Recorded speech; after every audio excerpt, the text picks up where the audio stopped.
Similarly, we have this user interface bulk operations for specimen. So now this is very important part, because in daily operations, you mostly deal with specimens, and that's the reason we have supported this bulk operations of specimens in multiple pages, and that is through this actions button. So this actions button, you'll see multiple places wherever you see a list of specimens. So I'm going to give you some examples. One is when you're inside a protocol and when you go to view specimens, you see this actions.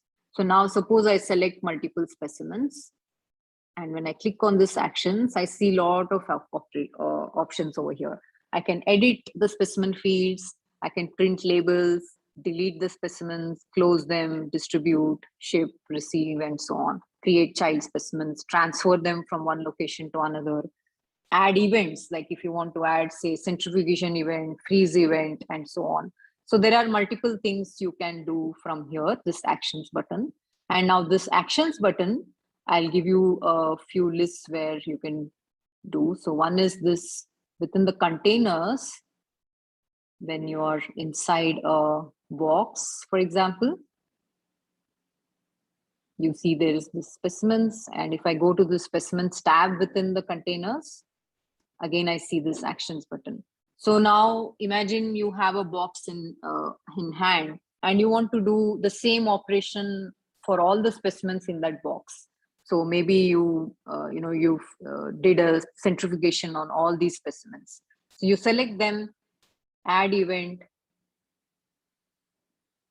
then I'll make sure that the specimens are correct. Then I go to next. Then I can add spun event. So now what this would do is it will add spun event for all the specimens in that box. Of course, I can either select subset of also the specimens also, but I had selected all of them. And if you see, there is two modes. One is the form or the table mode. I'll first show you what the form mode is.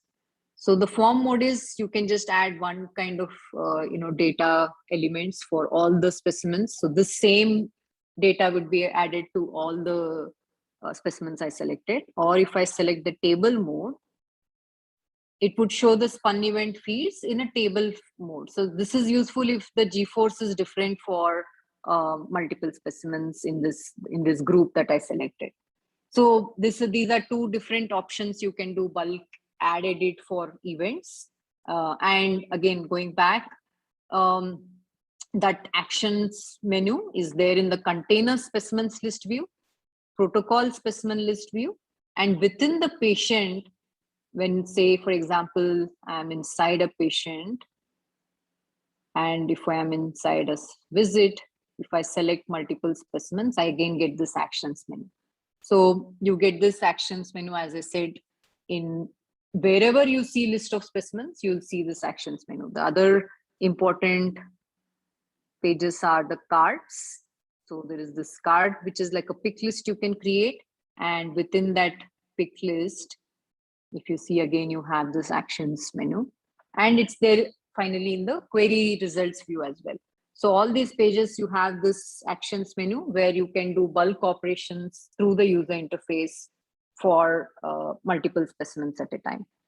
Now, when you are inside the protocol, there is another advantage is that if you have custom fields of specimens, even those can be bulk edited. I don't know if this protocol has any custom fields. Let's give it a try. Oh, it's not there. But when you're within the collection protocol, and if there are specimen custom fields, even those can be bulk edited for the specimens if you go from actions and edit.